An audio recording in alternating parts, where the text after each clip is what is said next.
Hello दोस्तों, स्वागत है आपका अपने YouTube चैनल गायत्री मेडिकल में, जहां आप पाते हैं दवाइयों की संपूर्ण जानकारी। आज के इस वीडियो में हम बात करेंगे एटोरवास्टाटिन टेबलेट के बारे में। यह हार्ट से जुड़ी बीमारी को ठीक करने के लिए यूज की जाती है।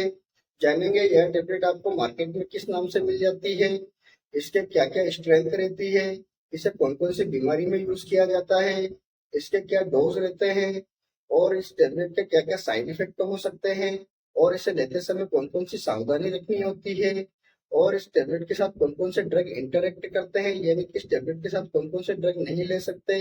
तो ये सभी बातें जानेंगे इस वीडियो में, तो बने रहिए वीडियो के अंत तक, जिससे कि आपको इस टेबलेट के बारे में पूरी जानकारी मिल सके। तो चलिए वीडियो की शुरुआत करते हैं।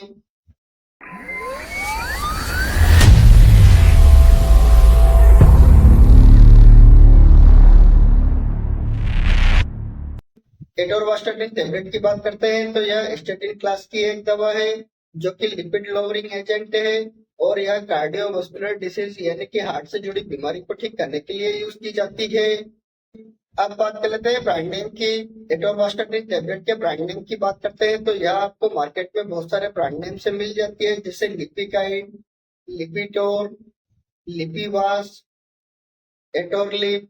या कुछ पॉपुलर ब्रांड नेम में हो सकता है आपके एरिया में किसी और ब्रांड नेम से मिले तो आप उसे भी यूज कर सकते हैं। अब बात कर लेते हैं ड्रग स्ट्रेंथ की। एटोरवास्टाटिन टेबलेट के ड्रग स्ट्रेंथ की बात करते हैं तो यह आपको 10 mg, 20 mg, 40 mg तथा 80 mg के अलग अलग स्ट्रेंथ में मार्केट में आसानी से मिल जाती है। और यह जो स्ट्रेंथ है पेशेंट की नीड के अकॉर्डिंग डॉक्टर द्वारा पेशेंट को प्रिस्क्राइब की जाती है।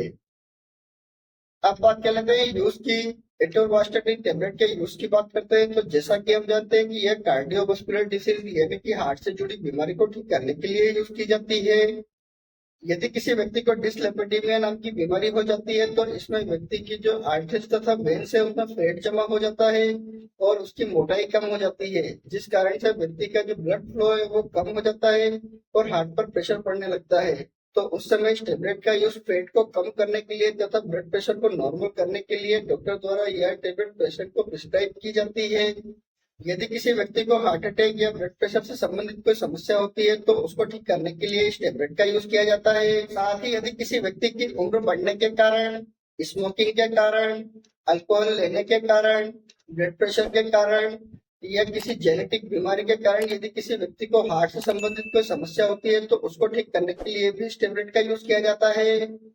यदि किसी व्यक्ति को टाइप 2 डायबिटीज की प्रॉब्लम हो जाती है तो उस समय व्यक्ति को हार्ट अटैक तथा स्ट्रोक आने के चांसेस बढ़ जाते हैं, तो उस समय भी डॉक्टर द्वारा यह टेबलेट पेशेंट को प्रिस्क्राइब की जाती है। यदि किसी व्यक्ति को एक्यूट कोरोनरी सिंड्रोम नाम की बीमारी हो जाती है तो इसमें जो कोरोनरी आर्टरीज है उसमें फैट जमा हो जाता है, जिसके कारण से हार्ट को पंप करने में प्रॉब्लम होती है, तो उस समय भी इसको ठीक करने के लिए इस टेबलेट का यूज किया जाता है।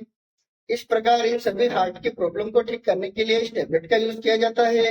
हो सकता है डॉक्टर अपने एक्सपीरियंस के अनुसार किसी अन्य हार्ट की प्रॉब्लम को ठीक करने के लिए इस टेबलेट का यूज कर सकते हैं। अब बात कर लेते हैं डोज की। एटोरवास्टाटिन टेबलेट के डोज की बात करते हैं तो इस टेबलेट को व्यक्ति की बीमारी तथा एज और वेट के हिसाब से इस टेबलेट का डोज दिया जाता है। इस टेबलेट के कॉमन डोज की बात करते हैं तो एडल्ट व्यक्ति को 20 mg की टेबलेट दिन में एक बार लेने की सलाह दी जाती है और इस टेबलेट को हमेशा डॉक्टर की सलाह से ही लेना चाहिए और इस टेबलेट को हमेशा खाना खाने के बाद यूज किया जाता है। यदि आपको हार्ट से संबंधित कोई समस्या हो आप इस टेबलेट का यूज करें तो उस समय आप दूध तथा दूध से बने प्रोडक्ट को अवॉइड करें, फास्ट फूड का सेवन बिल्कुल ना करें। आप इस बात का विशेष ध्यान रखें। अब बात कर लेते हैं साइड इफेक्ट की। एटोरवास्टाटिन टेबलेट के साइड इफेक्ट की बात करते हैं तो वैसे तो इस टेबलेट के कोई साइड इफेक्ट होते नहीं है, लेकिन यदि किसी व्यक्ति को इस टेबलेट से कोई साइड इफेक्ट होते हैं तो उसको कुछ कॉमन साइड इफेक्ट हो सकते हैं, जैसे nausea, vomiting, abdominal pain, headache, muscles pain, weakness, confusion, memory problem, gastric irritation, skin irritation. इस प्रकार के कुछ कॉमन साइड इफेक्ट हो सकते हैं। इसके अलावा अगर और कोई साइड इफेक्ट होते हैं तो इस टेबलेट को लेना बंद करें और अपने डॉक्टर से कंसल्ट करें। अब बात कर लेते हैं एटोरवास्टाटिन टेबलेट के साथ कौन कौन से ड्रग इंटरेक्ट करते हैं तो इसके साथ जेमफेब्रोजिल, इट्राकोनाजोल, केटाकेनाजोल, लोवास्टाटिन, ये कुछ ड्रग है जो इसके साथ इंटरेक्ट करते हैं। यदि आप ये सभी ड्रग लेते हैं इस टेबलेट के साथ तो आपको किसी न किसी प्रकार की कोई प्रॉब्लम हो सकती है।